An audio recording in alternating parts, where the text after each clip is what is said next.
नमस्कार, जय भीम. दैनिक बहुजन सौरभच्या यूट्यूब चॅनलमध्ये सर्वांचं स्वागत. काल देशभरात ज्या घडामोडी झाल्या त्याच्याबद्दल थोडंसं संक्षिप्त बघूया. काल पार्लिमेंटमध्ये लोकसभेत राहुल गांधी अत्यंत आक्रमक होते आणि पंतप्रधान नरेंद्र मोदी मात्र हाऊसमध्ये नव्हते आणि त्यांनी बोलताना असंही म्हटलं की ते मला घाबरतात, मी जिथे जिथे असतो तेव्हा ते येणार नाही. आणि राहुल गांधींच्या या शब्दांवरती एक पुन्हा असं वाटते की खऱ्या अर्थानं नरेंद्र मोदी घाबरले आहेत किंवा काय. जेव्हा ते एकेकाळी म्हणायचे की एक अकेला सब पे भारी, तेच आता म्हणाले की 2-2.5 तासापासून माझा गळा घोटत आहेत, अशी जी भाषा वापरत आहेत ते भीतीची भाषा आहे. जोरात ओरडत सांगत आहेत. म्हणजे ते रियालिटी फेस करणं त्यांच्या आता फार जीवावर आलेलं आहे. हेच नाही तर RSSचे सर्व लोक स्तब्ध होते की त्यांना भीती वाटायला लागली. काल ज्या पद्धतीने राहुल गांधींनी चक्रव्यूह आणि जातगणनाच्या बाबतीमध्ये त्यांनी केलं आणि अनेक त्यांच्या वेगवेगळ्या मुद्द्यांवरती त्यांनी बोलले. त्यात सर्व म्हणजे ज्या पद्धतीने त्यांनी ते लिंक करत गेलात वेगवेगळ्या ठिकाणी, म्हणजे रिलिजियसही आलं आणि त्याच्यामुळे संपूर्ण सभागृहामध्ये एक असं दिसत होतं चित्र की ओम बिर्ला अध्यक्ष आणि यांच्यामध्ये काहीतरी सुरू आहे, जोरात खडाजंगी सुरू आहे. परंतु सर्व देशांनी ते पाहिलेलं आहे. महत्त्वाचे जेवढे TV होते आणि जे यूट्यूब चॅनल आहेत त्या सर्वांनी राहुल गांधीच्या त्याच्यावरती ॲप्रिसिएशन केलं. काही विरोधी पक्ष जे आहेत BJP प्रणालीतले लोक आहेत त्यांनी सांगितलं की त्यांनी आपली राहुल गांधींनी मर्यादा ओलांडलेली आहे. परंतु BJPनी मागच्या 10 वर्षात फक्त मर्यादाच ओलांडत आले आणि त्याच्या बाबतीत मात्र ते कोणी बोलत नाही. एवढ्या मोठ्या प्रमाणामध्ये सदस्यत्व रद्द करणं, वाटेल त्या पद्धतीने आपले बिलं आणणे, वाटेल त्या पद्धतीचे करप्शन्स, त्याच्या बाबतीत मात्र ते गप्प असतात. अशा पद्धतीचा हा व्हिडिओ घेऊन येतो आहे छोटासा आणि तुम्ही सर्व लोकांनी पाहिलेलाच असेल कालचा व्हिडिओ. हा निश्चितच तुम्हाला प्रेरणादायी ठरेल. बघूया आपण. नमस्कार, मैं रवीश कुमार. राहुल गांधी के भाषण का मुकाबला करने का तरीका सत्ता पक्ष ने निकाल लिया है. जब भी राहुल गांधी बोलते हैं सत्ता पक्ष की तरफ से तमाम नियमों का हवाला दिया जाने लगता है. इसी सदन की पिछली लोकसभा में 90 से अधिक सांसद निलंबित कर दिए गए, जो भारत के इतिहास में कभी नहीं हुआ. BJP के एक सांसद ने खड़े होकर गाली दी, सांप्रदायिक बातें कही, उनके खिलाफ किसी नियम की याद नहीं आई.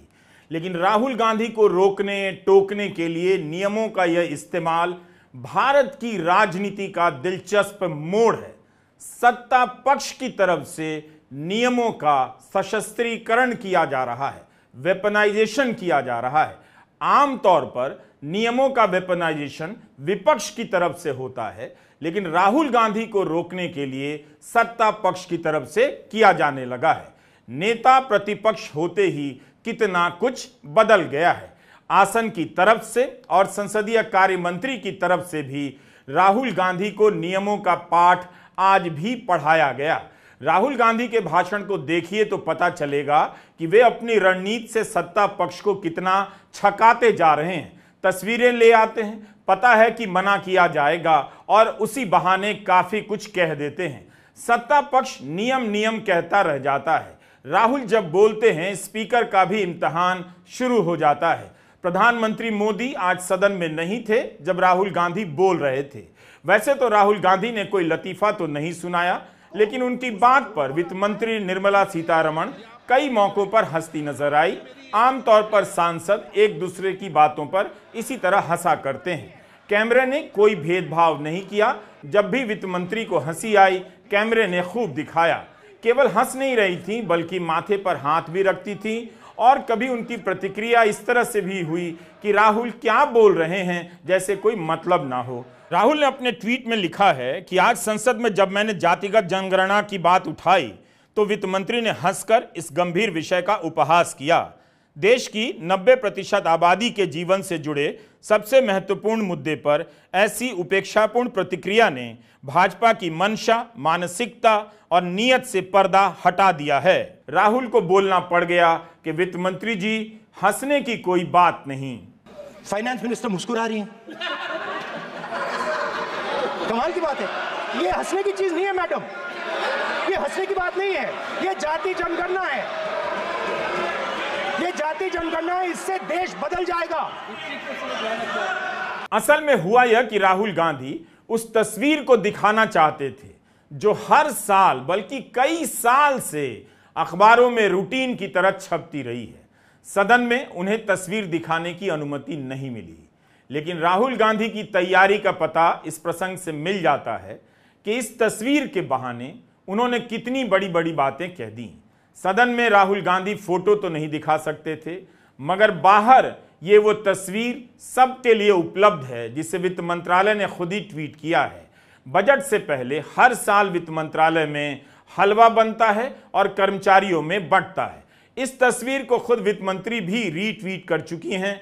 राहुल गांधी ने इस तस्वीर को जाति की जनगणना से जिस तरह से जोड़ा, उसकी कल्पना शायद सत्ता पक्ष को नहीं रही होगी। राहुल गांधी ने स्पीकर की बात तुरंत मान ली कि तस्वीर नहीं दिखाएंगे, लेकिन राहुल को पता था कि यह वो तस्वीर है जो भारत के हर अखबार में छपती है और लोग अपने आप इसकी कल्पना कर लेंगे। बस सबने इस तस्वीर को वैसे नहीं देखा जैसे राहुल ने आज सदन में इस तस्वीर की व्याख्या कर दी। बजट का जो हलवा है सर, ये बट रहा है, और इस फोटो में सर मुझे एक ओबीसी अफसर नहीं दिख रहा, एक आदिवासी अफसर नहीं दिख रहा, एक दलित अफसर नहीं दिख रहा मुझे। ये हो क्या रहा है सर? सर देश का हलवा बट रहा है सर, और इसमें 73% का एक है ही नहीं सर। ये आप लोग हलवा खा रहे हो और बाकी देश को हलवा मिल ही नहीं रहा है। ठीक है सर, 20 अफसरों ने बजट को तैयार किया, हमने पता लगाया है। 20 अफसर, शांत हो जाइए प्लीज सर। 20 अफसरों ने, उनके नाम मेरे पास है, अगर आप नाम चाहते मैं दे दूंगा। 20 अफसरों ने हिंदुस्तान का बजट तैयार किया है। मतलब हिंदुस्तान का जो हलवा है 20 लोगों ने बांटने का काम किया है। अब स्पीकर सर, उन 20 लोगों में से 90% लोगों में से सिर्फ 2 हैं, एक माइनॉरिटी और एक ओबीसी, और इस फोटो में एक भी नहीं है। मतलब फोटो में आपने पीछे कर दिया, फोटो में तो आने नहीं दिया आपने, कोई नहीं आ सकता। और मैं चाहता था कि बजट में जाति जनगणना की बात उठे, जो पूरा देश चाहता है। 90% हिंदुस्तान जाति, 95% जाति जनगणना चाहता है। कौन चाहते हैं? दलित चाहते हैं, आदिवासी चाहते हैं, पिछड़ा वर्ग चाहता है, गरीब जनरल कास्ट के लोग चाहते हैं, माइनॉरिटी चाहते हैं, सब चाहते हैं, क्योंकि सब लोगों को यह पता लगाना है कि हमारी भागीदारी कितनी है, हमारी हिस्सेदारी कितनी है। मगर सर मैं देख रहा हूं सर, सरकार हलवा बांटती जाती है, और बांटता कौन है? वही 2-3% लोग, और बंटता किसको है? वही 2-3% लोग। आज के बाद से जब भी हलवा वाली तस्वीर अखबारों में छपेगी, भविष्य के वित्त मंत्री इसे लेकर सावधान हो जाएंगे। अगर राहुल गांधी की बात सही है तो वाकई दुखद है कि इसमें हलवा बांटने वाले 20 में से सिर्फ 2 लोग 90% आबादी से आते हैं, एक ओबीसी हैं और एक अल्पसंख्यक।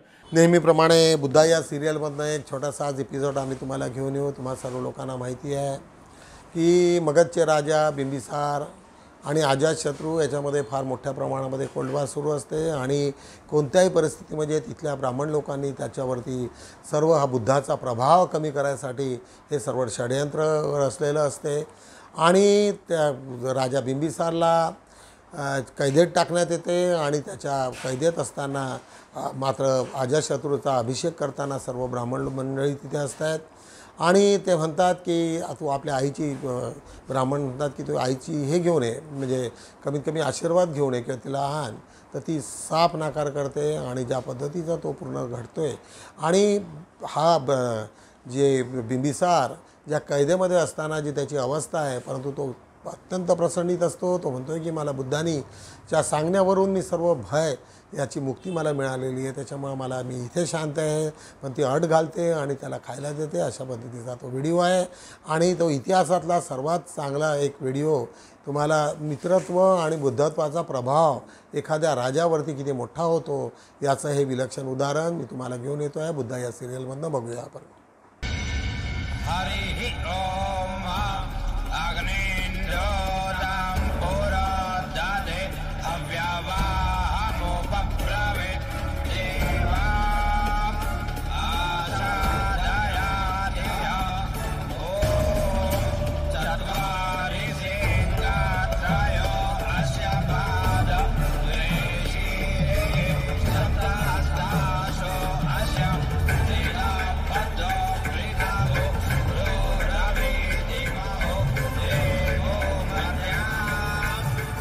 ये सुंदर दृश्य देखने के लिए स्वयं भगवान बुद्ध नहीं आए? अरे कम से कम अपने किसी प्रतिनिधि को ही भेजते. हाँ?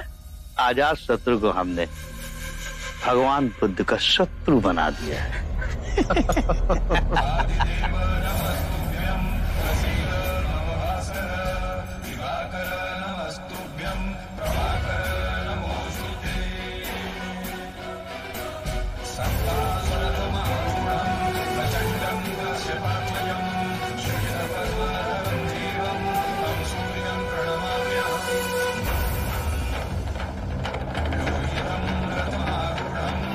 महाराज अजात शत्रु की, महाराज अजात शत्रु की,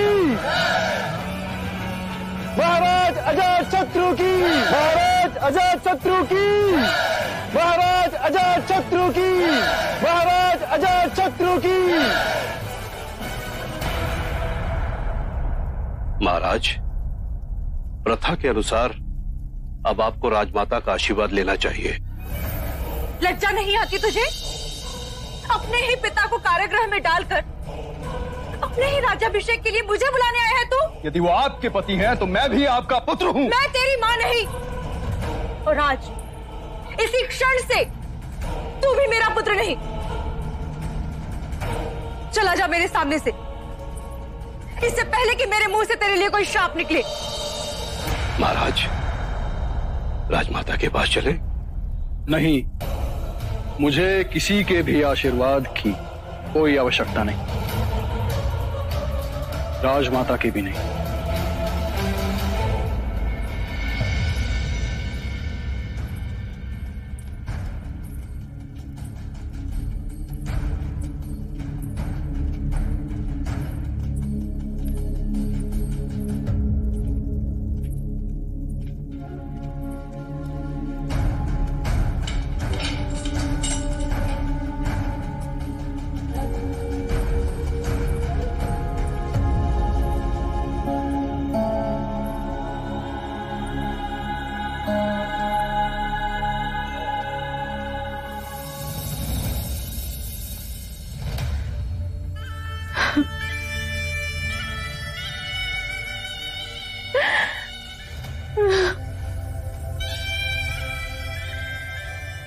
ये वैसे अधर्मी के सम्मुख ढाल बनकर खड़े हैं. क्यों उस कायर को जीने के इतने अवसर प्रदान किए? सर्वनाश हो उसका. बस मत श्राप दो उसे, मत बनो उसके कुकर्म के भागीदार. अपने मन का क्लेश और न बढ़ाओ. जो जिसका भोग है उसे भोगना है. आपको इस तरह भूखा मारने का प्रयास, और मैं इस तरह असहाय होकर ये सब अपनी आंखों के सामने देख रही हूं.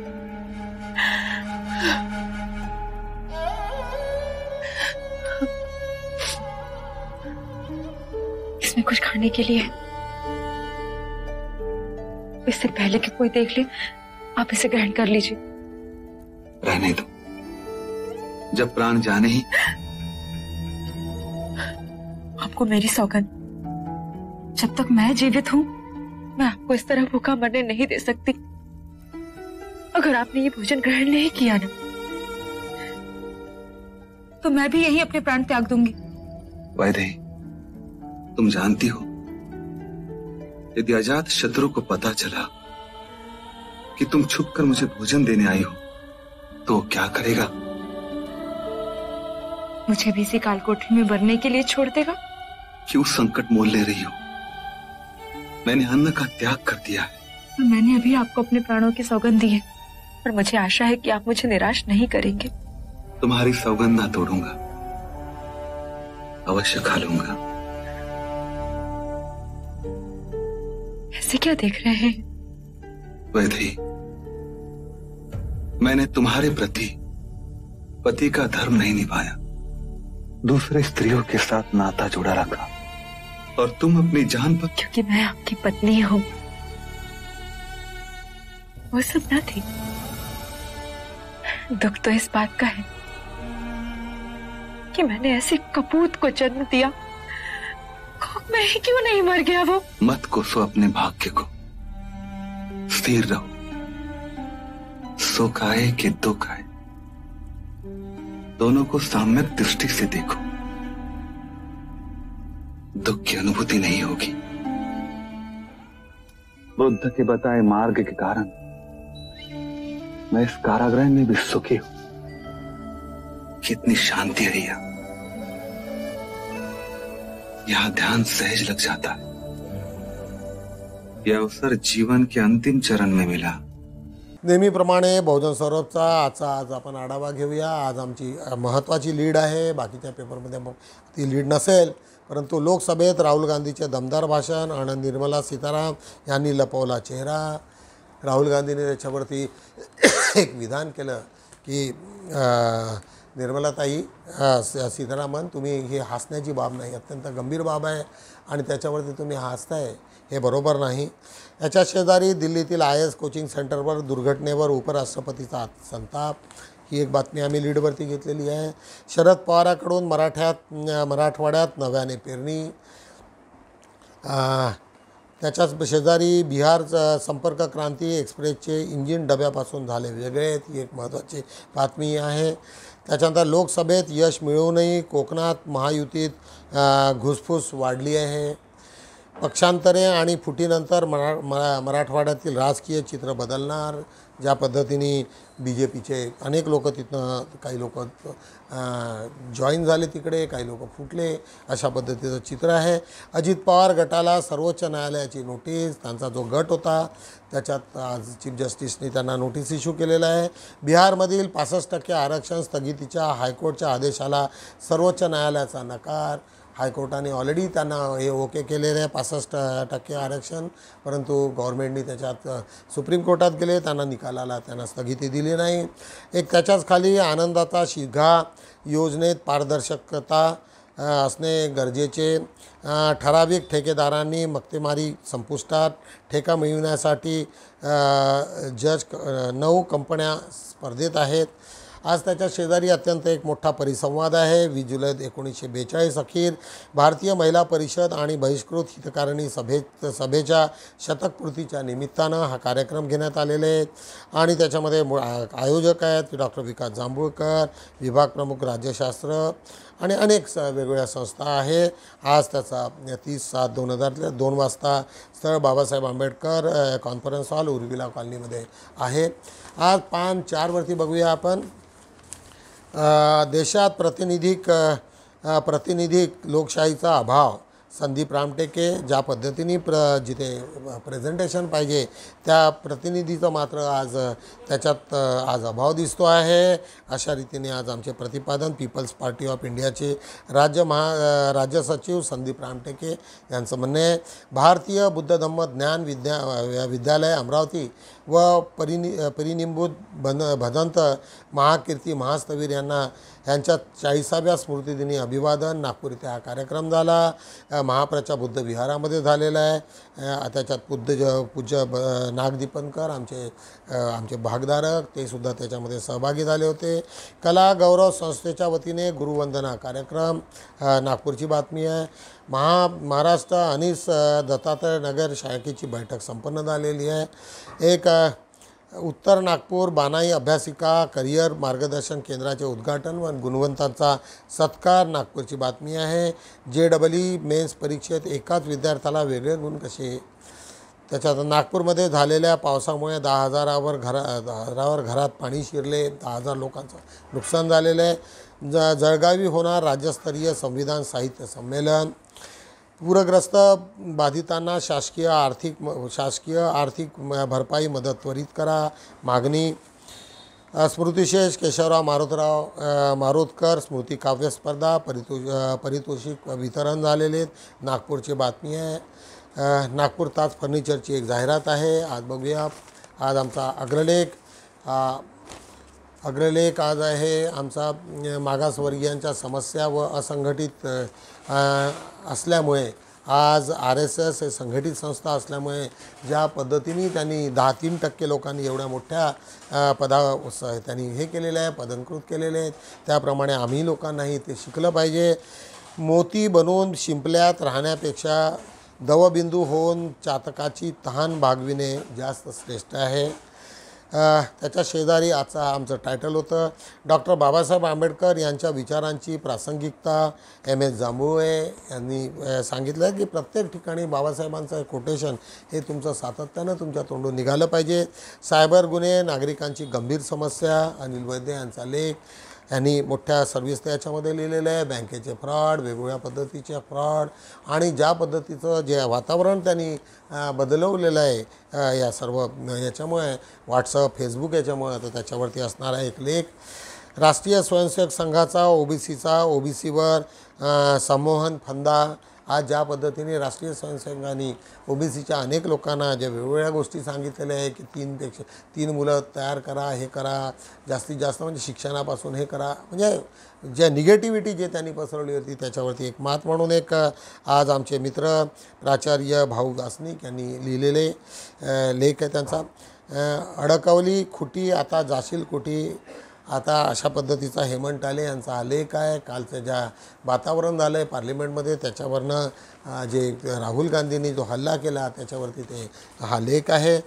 देशात काहीच्या मनात जातीय भावना का आणि कशासाठी, हा एक चांगला प्रश्न अविनाश टिपले यांनी तो उपस्थित केलेला आहे। आपण पक्षाप्रमाणे आकाशात उडायला शिकलो, माशाप्रमाणे समुद्रात पोहायला शिकलो, पण जमिनीवर माणसासारखे वागायला शिकलो नाही। अत्यंत महत्त्वाचं आहे आजचं ब्रीदवाक्य। अमेरिकेत कमला हॅरिस विरुद्ध डोनाल्ड ट्रम्प याचं मोठ्या प्रमाणामध्ये तिथे इलेक्शनची तयारी सुरू झालेली आहे। श्याम ठाणेदार पुणे यांचा हा चांगला लेख। अभिवादन दादासाहेब काळमे, दृष्टी असलेला माणूस, त्यांनी ज्या पद्धतीने शिवाजी शिक्षण संस्थेवरती जे त्यांचं वर्चस्व राहिलं आणि ज्या प्रमाणात त्यांनी मोठ्या प्रमाणामध्ये फुले शाहू आंबेडकरांचे विचार सर्वीकडे पसरवले, त्या बाबतीमध्ये हा चांगलासा लेख प्राध्यापक डॉक्टर नरेशचंद्र काठोळे निश्चितच वाचनीय आहे। 2024-25चा अर्थसंकल्प अशोक बोंदाळे यांचा हा चांगलासा लेख आहे। त्याच्यामध्ये त्यांनी सविस्तर लिहिलेलं आहे, वेगवेगळ्या याच्यावरती लिहिले, कृषी क्षेत्रामध्ये काय केलेलं आहे त्यांनी या बजेटमध्ये, शिक्षण व आरोग्यावरती किती आहे, नंतर संरक्षण, बेरोजगार, उद्योग आणि याच्यामध्ये ज्या महाराष्ट्रामध्ये किती मिळालं आहे याच्यावरती सर्व विश्लेषण करणारा हा लेख आहे। आणि याच्यावरनं निश्चितच तुम्हा सर्व लोकांना हा वाचनीय आहे। हा महाराष्ट्राचा बजेट आहे, त्याच्यामुळे हा सर्वांचा महत्त्वाचा आहे, आपल्या सर्व लोकांनी त्याच्याकडे लक्ष द्यावं एवढं बोलतो।